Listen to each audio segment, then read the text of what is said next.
Good morning student. आज हम लोग 10th के थर्ड चैप्टर की बात करेंगे, linear equation in two variables.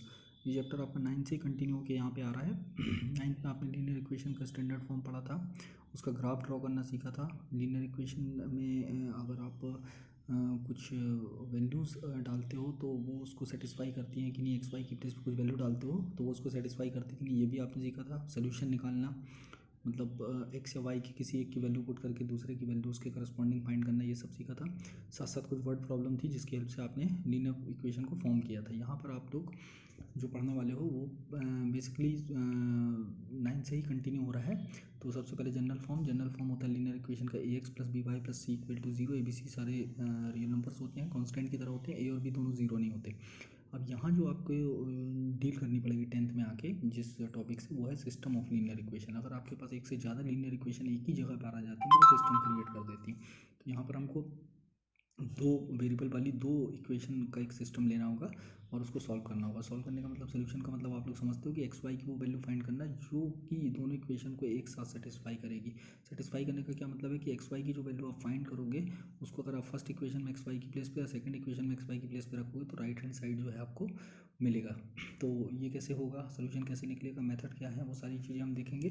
सबसे पहले हमें ये देखना होगा कि हमारा जो सिस्टम हमको दिया गया है दो इक्वेशन का, उसका कोई सोल्यूशन है कि भी नहीं है। तो इस चीज़ को हम कंसिस्टेंसी और इनकंसिस्टेंसी से डिनोट करते हैं। कंसिस्टेंसी का मतलब होता है किसी सिस्टम का सोल्यूशन होना, एक सोल्यूशन होना या एक से ज़्यादा सोल्यूशन होना, लेकिन सोल्यूशन होना।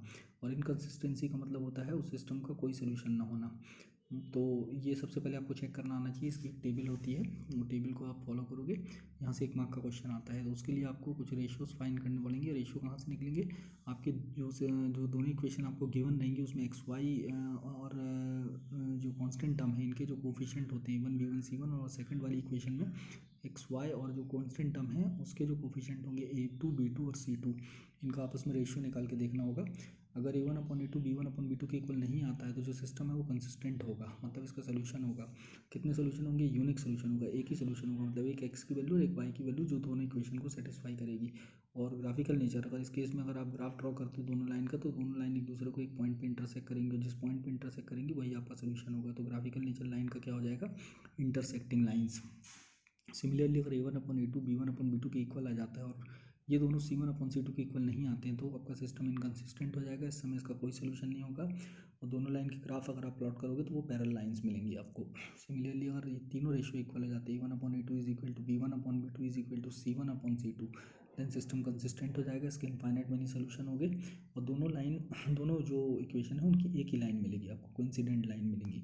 तो ये कई बार पूछ लेता है आपको 1 मार्क के क्वेश्चन में, इनमें से कोई भी एक कंडीशन लगा के, और ये पूछ सकता है कि वो कंसिस्टेंट होगी कि इनकंसिस्टेंट, कितने सोल्यूशन होंगे, ग्राफिकल नेचर क्या होगा। तो ये आपको टेबल ध्यान रखनी होगी। अब ये जो सिस्टम है इसको सॉल्व करने की मेथड क्या है, अगर सिस्टम का एक यूनिक सोल्यूशन है, इक्वेशंस का एक यूनिक सोल्यूशन है दोनों इक्वेशन का, तो उनको सॉल्व करने की मेथड क्या क्या है वो हम पढ़ने वाले हैं। 4 मेथड है बेसिकली। सबसे पहली मेथड है ग्राफिकल मेथड, दूसरी एलिमिनेशन मेथड, तीसरी सब्स्टिट्यूशन मेथड और चौथी क्रॉस मल्टीप्लिकेशन मेथड। तो ग्राफिकल मेथड का क्वेश्चन हमेशा नाम के साथ आता है कि solve the following system of linear equation by graphical method. उस समय आपको एक ग्राफ पेपर दे दिया जाता है और ग्राफ ड्रॉ करके ही आपको पता लगाना पड़ता है कि सिस्टम का बिहेवियर कैसा, उसका यूनिक सोल्यूशन है कि इनफाइनाइट मेनी सोल्यूशन है या फिर नो सोल्यूशन है। लेकिन बाकी सारी मेथड्स के लिए आपको स्पेशली नाम लिख के नहीं आता कि आप इस मेथड से सॉल्व करो।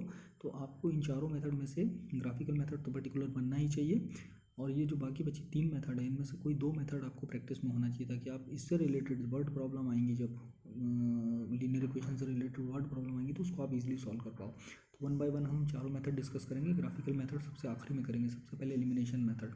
एलिमिनेशन मेथड में मान लीजिए हमारे पास कोई सिस्टम है 2x - 3y = 7 और 5x + 7y = 11, इसको सॉल्व करना है बाय एलिमिनेशन मेथड। तो एलिमिनेशन का मीनिंग ये होता है हिंदी में कि एलिमिनेट कर देना, गायब करना।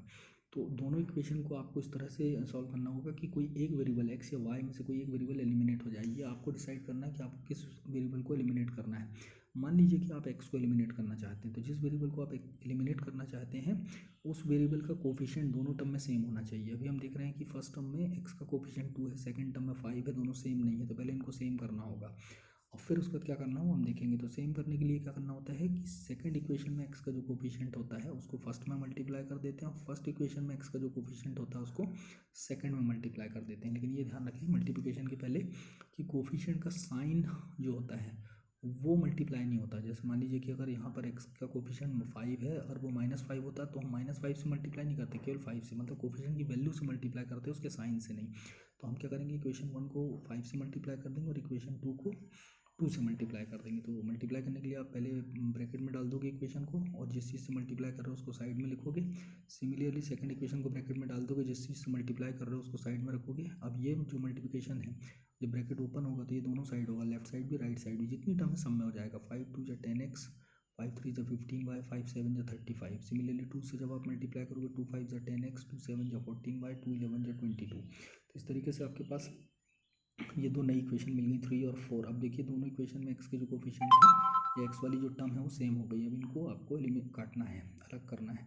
तो उसके लिए क्या करना होगा, दोनों जो टर्म है एक्स की, दोनों इक्वेशन में जो टर्म है एक्स की उनका साइन अपोजिट करना पड़ेगा। अगर नहीं है तो, अगर पहले से है तब तो कोई बात नहीं है, लेकिन अगर साइन दोनों का सेम है, जैसे यहाँ पर दोनों के सामने कोई साइन नहीं लगा था तो मैंने प्लस ले लिया, कोई साइन नहीं होता किसी टर्म के सामने तो प्लस होता है, लेकिन हो सकता है दोनों के सामने माइनस हो तब भी वो सेम साइन हो जाएगा।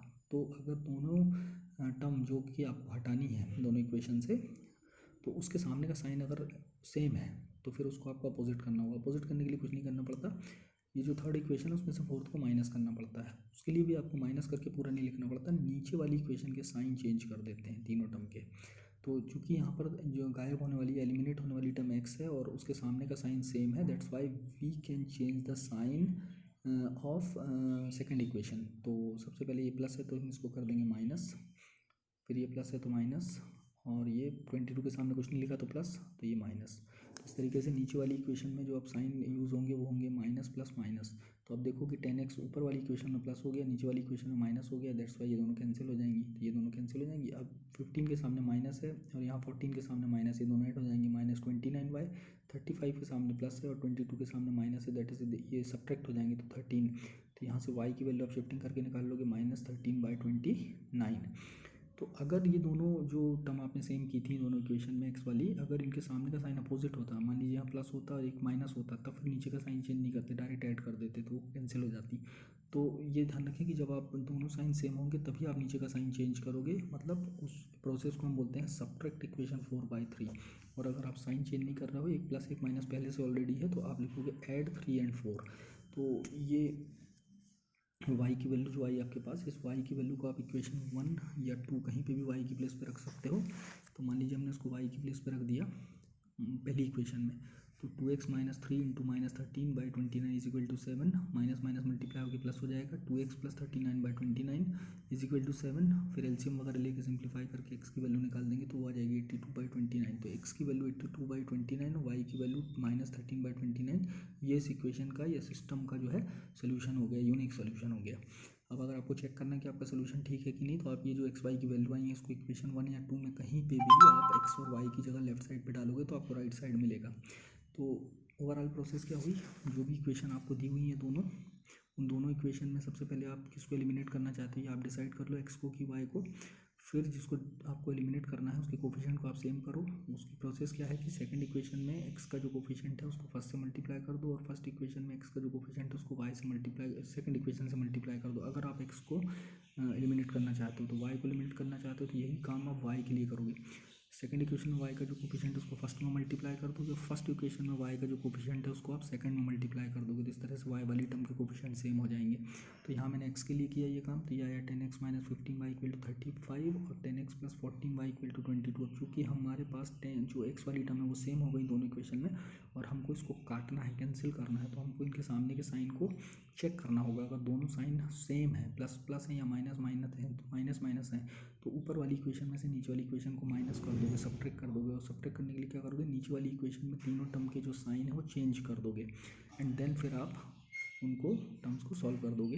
और अगर अपोजिट है पहले से ही तो फिर कुछ नहीं करना है, डायरेक्ट आप लिख दोगे ऐड, और ऐड करने में क्या होगा कि जो प्लस माइनस वाली टर्म है वो कैंसिल हो जाएंगी और बाकी सारी टर्म जो है वो अकॉर्डिंग टू साइन ऐड या सब्ट्रैक्ट हो जाएंगी। तो यहाँ पे यही हुआ, दोनों जो टर्म थी एक्स वाली वो उनके सामने का साइन सेम था, तो हमने सब्ट्रैक्ट किया इक्वेशन पर थर्ड में से 4 को और नीचे वाली इक्वेशन के साइन चेंज कर दिए, जो प्लस था वो माइनस, जो माइनस था वो प्लस। अब हमने क्या किया कि जो प्लस माइनस वाली टर्म आ गई सेम, उनको कैंसिल कर दिया और रेस्ट जो लाइक टर्म थी उनको ऐड सब्ट्रैक्ट कर दिया नए साइन के अकॉर्डिंग। तो यहाँ माइनस माइनस ये -29 हो गया, प्लस और माइनस माइनस होके 13 हो गया। वाई की वैल्यू यहाँ से आ गई, इसको इक्वेशन 1 या 2 कहीं भी पुट करके हमने एक्स की वैल्यू फाइंड कर ली। ये थी एलिमिनेशन मेथड। तो सेकंड मेथड जो है हमारी वो सब्स्टिट्यूशन मेथड है। सब्स्टिट्यूशन मेथड में आपको जो भी ये 2 इक्वेशन दी रहेंगी उनको आप एज इट इज़ लिख लो, नंबर दे दो 1 2, फिर आप दोनों में से किसी एक इक्वेशन को सिलेक्ट कर लो जो आपको करना है, फर्स्ट को या सेकंड को। तो यहाँ मैंने फर्स्ट को किया हुआ है, फर्स्ट इक्वेशन को एज इट इज़ यहाँ नीचे लिख दिया। अब इस इक्वेशन को ऐसे सॉल्व करना है कि एक्स या वाई किसी एक की वैल्यू दूसरे के टर्म में फाइंड हो जाए। तो आप वाई की वैल्यू एक्स के टर्म में भी फाइंड कर सकते हो, एक्स की वैल्यू वाई के टर्म में भी फाइंड कर सकते हो। तो मैंने क्या किया, एक्स की वैल्यू वाई के टर्म में रिप्रेजेंट की। तो सबसे पहले 2x को अपनी तरफ रखा, वाई वाली टर्म को राइट हैंड साइड शिफ्ट कर दिया, फिर एक्स के साथ जो नंबर था उससे राइट हैंड साइड डिवाइड कर दिया, तो एक्स की वैल्यू वाई के टर्म में आ गई। ये हो गई इक्वेशन नंबर 3। अब चूंकि मैंने फर्स्ट इक्वेशन का यूज़ करके एक्स की वैल्यू वाई के टर्म में निकाली है, तो इस एक्स की वैल्यू को मैं इक्वेशन 2 में रखूँगा एक्स की प्लेस पे। तो अगर आपने इक्वेशन 2 का यूज़ करके एक्स की वैल्यू वाई के टर्म में फाइंड की होती तो आप उस एक्स की वैल्यू को फर्स्ट इक्वेशन में रखते। तो इस तरह से हमने एक्स की वैल्यू वाई प्लस 3/2 निकाली और इसको इक्वेशन नंबर 2 में पुट कर देंगे एक्स की प्लेस पे। तो 3 × वाई प्लस 3/2 प्लस 5y = 8। अब ये हो गई linear equation in one variable, जो कि आपने एट्थ में पढ़ी है। अब इसको आप एलसीएम वगैरह लेके ब्रैकेट वगैरह ओपन करके मल्टीप्लाई करके सॉल्व करोगे तो 3y + 9 यहाँ पर आएगा, 2 इधर जाके 5 में मल्टीप्लाई होगा 10y होल अपॉन 2 = 8। तो उसे आप यहाँ क्रॉस मल्टीप्लाई कर दोगे तो 3y + 10 y, ये दोनों ऐड हो गए, 13y + 9 = 16 और 9 को इधर शिफ्ट कर दोगे तो ये 7 हो जाएगा। तो y = 7/13, ये y की वैल्यू आ गई।